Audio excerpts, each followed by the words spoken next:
Ronan Lemoyle, bonjour. Bonjour. Vous êtes le président du directoire de Fortuneo et puis depuis peu promu directeur général du Crédit Mutuel.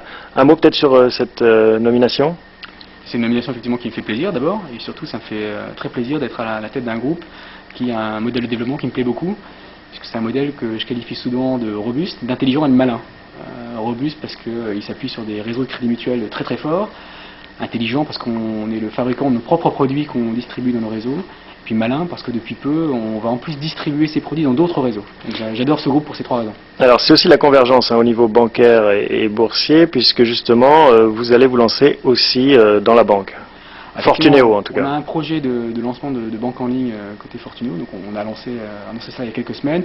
On n'a pas totalement affiné le positionnement stratégique, on fera les choses dans le domaine de la banque en ligne, mais on essaiera de les faire différemment des autres. C'est-à-dire les autres, il y a Boursorama qui a lancé Boursorama Bank, il y a Bing Bank qui arrive, qui veut faire bouger un peu les lignes en France. C'est sous la menace de cette concurrence nouvelle que vous bougez aussi? Non, c'est une demande de vos clients en gros? C'est une demande de nos clients certes. Je trouve que l'arrivée de nouveaux acteurs comme Bing, c'est plutôt une démocratisation du marché, donc de ce point de vue-là, on n'est pas trop inquiet. Plus il y a d'acteurs, mieux c'est pour les clients. Et par ailleurs, ce concurrent ne s'est pas vraiment positionné sur la banque en ligne. Bon, le seul vrai acteur, à part peut-être un ou deux autres, c'est Boursorama Bank, donc effectivement c'est la référence aujourd'hui. On ne fera pas exactement la même chose que Boursorama.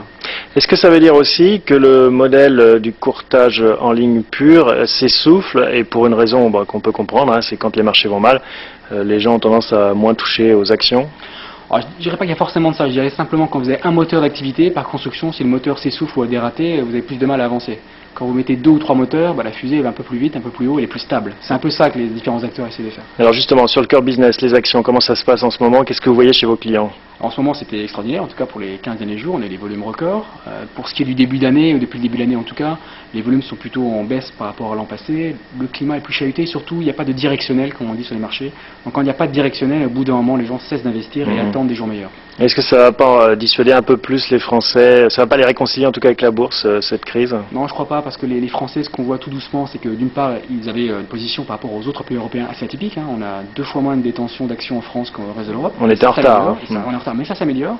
Et les Français ils viennent aux actions indirectement. Ils y viennent beaucoup par les SICAV. Donc paradoxalement, ou en tout cas bizarrement, ils viennent aux actions en investissant en SICAV. Et donc je ne pense pas que ce soit un mouvement de fond qui va s'arrêter demain. D'accord, donc ça c'est des lignes de produits que vous voyez se développer, les SICAV, les OPCVM, l'assurance vie. Que l'on a vu se développer, qui se développent très très fort. Et ça continue encore actuellement. Nos encours doublent tous les ans. C'est-à-dire qu'il y a des arbitrages en faveur de la gestion collective plutôt que les actions directes. On a une clientèle qui devient une clientèle active bourse, active patrimoniale, qui investit sur des supports différents des titres actions, SICAV, assurance vie 0% et autres produits. Merci Ronan Lemoyle, à bientôt.